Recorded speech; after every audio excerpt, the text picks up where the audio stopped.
आज शुरुआत करते हैं हरसिद्धि विधानसभा से।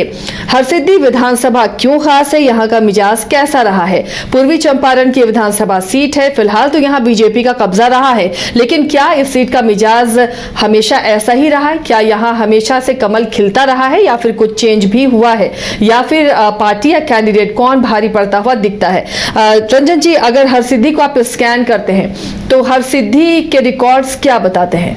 देखिए, जब आप हरसिद्धि विधानसभा की कहानी को समझने की कोशिश करेंगे तो इस कहानी की जो शुरुआत होती है वो कांग्रेस के साथ होती है और कांग्रेस के वर्चस्व के रूप में इस सीट को आप देख सकते हैं। बीच में सोशलिस्ट पार्टियां अपना प्रभाव छोड़ती हैं, लेकिन जब हरसिद्धि की सीट सामान्य से एससी आरक्षित सीट होती है उसके बाद यहां पर बीजेपी का प्रभाव जो है वो साफ तौर पर महसूस किया जा सकता है। इन सब के बीच वामपंथ की धारा भी यहां प्रवाहित होते हुए दिखी है। खास करके 80 और 90 के दशक की अगर हम बात करें तो लेफ्ट की पार्टियां भी यहां पर बेहतर प्रदर्शन करती रही हैं। अब अगर हम हरसिद्धि विधानसभा की बात करें तो जैसे आप देखते हैं कि 1952 से लेकर 1990 तक जो 10 चुनाव हुए हैं उसमें 8 में कांग्रेस को जीत मिली है। मतलब कि कांग्रेस का दबदबा आपको स्पष्ट तौर पर दिखेगा। सोशलिस्ट पार्टियां 6 बार इस सीट पर कामयाब हुई हैं तो बीजेपी को 2 बार सफलता मिली है और 1 बार जो है वो सीपीआई भी यहां से जीतने में सफल रहा है। यहां पर पहला चुनाव 1952 में हुआ था, तब ये सामान्य सीट थी। हरिवंश सहाय जो हैं वो हरसिद्धि के पहले विधायक थे। कुल 17 चुनाव अब तक हरसिद्धि में हुए हैं, जिसमें कांग्रेस को 7 बार, एनसीओ को 1 बार, मतलब दोनों को जोड़ दें तो 8 बार, बीजेपी एलजेपी को 2-2 बार, सीपीआई, जनता पार्टी, जनता दल, समता पार्टी और आरजेडी को 1-1 बार यहां पर सफलता मिली है।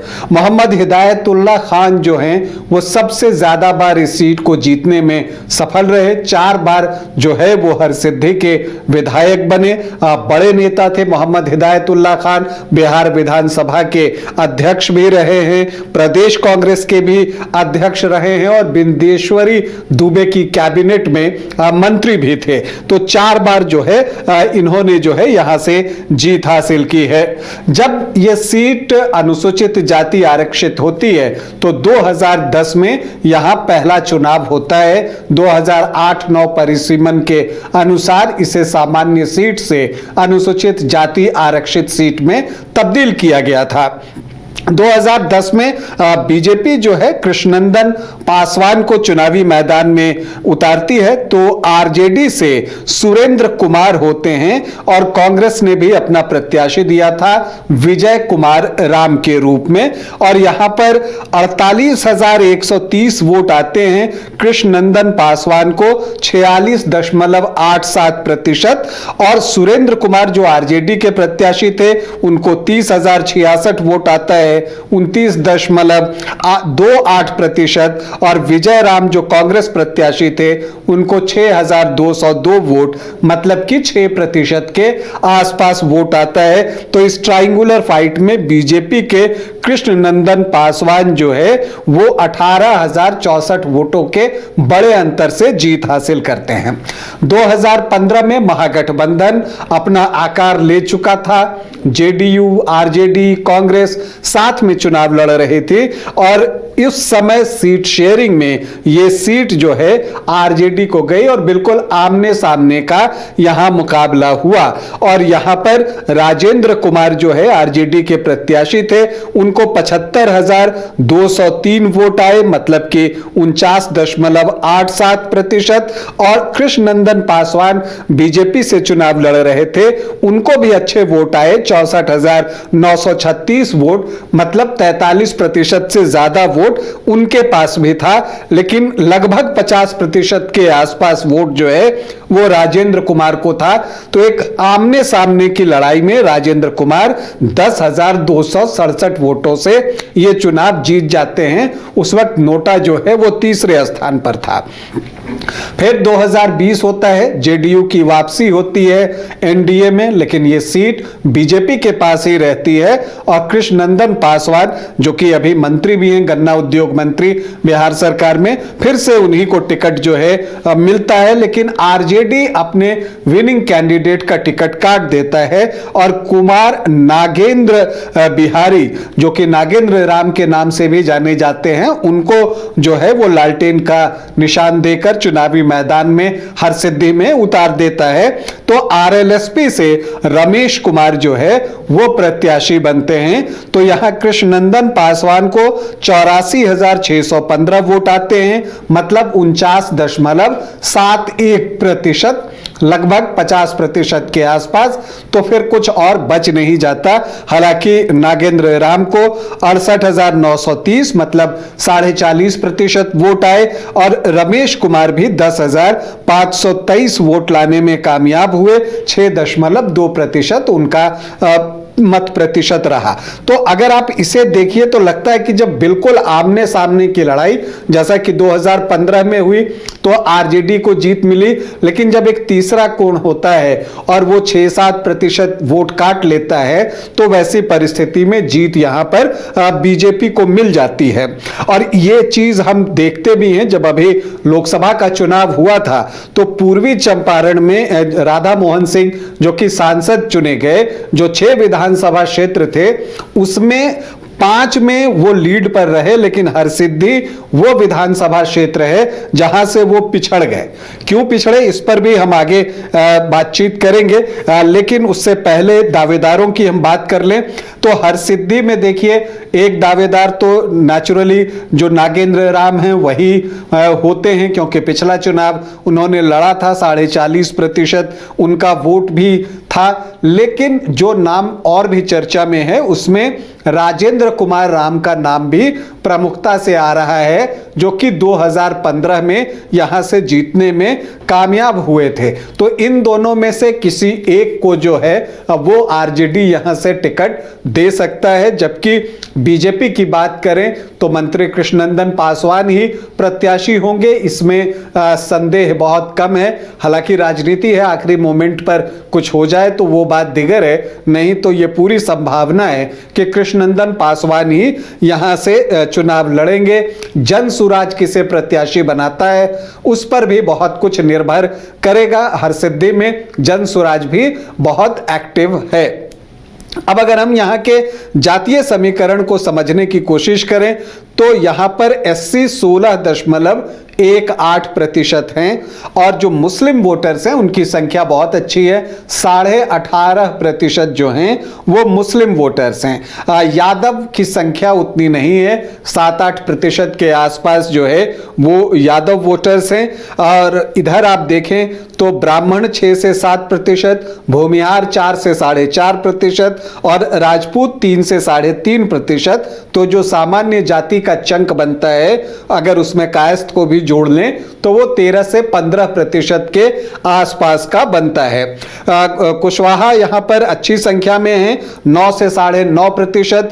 कुर्मी भी हैं 3.5 से 4%। तो कोयरी कुर्मी का जो चंक है वो 12 से 13% है और वैश्य यहां पर अच्छी संख्या में हैं, 13 से 15% और अन्य ओबीसी और ईबीसी 9 से 10% के आसपास हैं। अब अगर हम ये देखें कि लोकसभा चुनाव में जो यहां पर वीआईपी को बढ़त मिली थी, यहां पर राधा मोहन सिंह पीछे रह गए थे, तो उसकी वजह क्या थी? इस समीकरण को देखकर लगता है कि एनडीए के फेवर में है समीकरण। तो उस वक्त क्या था कि वीआईपी से जो कैंडिडेट थे वो राजेश कुशवाहा थे। तो कुशवाहा होने की वजह से जो कुशवाहा वोट इधर का था, जो कि आमतौर पर परंपरागत रूप से नीतीश कुमार को वोट करता रहा है, वो वोट जो है एक ठीक ठाक अमाउंट में शिफ्ट हुआ आपको towards VIP candidate doctor Rajesh के तरफ, वो वोट उनको मिला। और साथ ही जो मल्लाह वोटर्स हैं यहाँ, उनकी संख्या भी अच्छी है, 7.5 से 8%। तो चूंकि कैंडिडेट वीआईपी का ही था तो वो वोट भी जो है वो शिफ्ट हुआ। वैसे इससे पहले के चुनावों में मल्लाह आमतौर पर जेडीयू को वोट करते रहे हैं, लेकिन ये चेंज जो है लोकसभा चुनाव के दौरान आया और इस वजह से यहां पर डॉक्टर राजेश कुशवाहा को जो है वो यहां पर एक बढ़त जो है वो मिली, लगभग जो है 5700 वोटों के आसपास की वो बढ़त रही होगी, तो इतने के आसपास मिली। अब यही चीज है कि अगर यहां पर समीकरण आपको सपोर्ट करते हुए निश्चित तौर पर दिखेंगे एनडीए को, लेकिन अगर यहां पर आरजेडी को जो है उस समीकरण में सेंध लगाना होगा, मतलब जिस तरह से कुशवाहा वोटर्स उस समय शिफ्ट हुए, मल्लाह वोटर्स शिफ्ट हुए, क्या ये कर पाने में आरजेडी सफल होगा? क्योंकि ये एससी आरक्षित सीट है तो आप कैंडिडेट जो है इन जातियों से नहीं दे सकते, और जो एससी के वोट हैं वो मुख्यतः 2 ब्लॉक में बढ़ जाते हैं, रविदास और पासवान के रूप में। और पासवान आमतौर पर एनडीए को सपोर्ट करते हैं चिराग पासवान की वजह से, और जो रविदास हैं वो महागठबंधन की तरफ जो है वो बड़े बल्क में जाते हैं। जब हम कहते हैं कि उस तरफ करते हैं तो मैं बार बार इस चीज को दोहराता हूं कि वो 100% नहीं होता, उसका हम मैक्सिमम पार्ट जो है की बात करते हैं। तो ये चीजें होती हैं, तो यहां एससी वोट का तो बंटवारा हो जाएगा दोनों तरफ से। तो आपको जो महत्वपूर्ण है और जो परंपरागत वोट हैं वो वहीं के वहीं हैं। तो अब जब तक इस परंपरागत वोट में सेंधमारी नहीं करेगा आरजेडी, तब तक जो है उसके लिए मुश्किल होगी। यह भी हो सकता है चूंकि यहां पर मल्लाह वोटर 7.5 से 8% हैं, तो ये एक मुकेश सहनी की परीक्षा है कि क्या वो पूरा वोट ट्रांसफर करवा सकते हैं आरजेडी की तरफ, या एक स्ट्रैटेजी ये हो सकती है कि हो सकता है कि आरजेडी के नाम पर अगर पूरे मल्लाह वोटर्स जो है वो ट्रांसफर ना हो तो ये सीट वीआईपी लड़ जाए, तो वैसी परिस्थिति में मल्लाह वोट जो है उसकी तरफ जा सकता है। तो बहुत सारे संभावनाओं के द्वार जो हैं यहां खुले हुए हैं और हर स्टेप पर जो है लोगों का ध्यान होगा।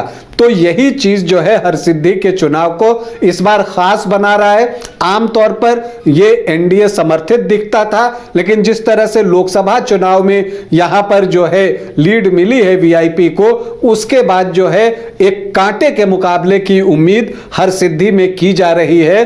तो जो इस उलझे समीकरण को बेहतर ढंग से हरसिद्धि में सिद्ध कर लेगा वही हरसिद्धि में विजेता बनेगा।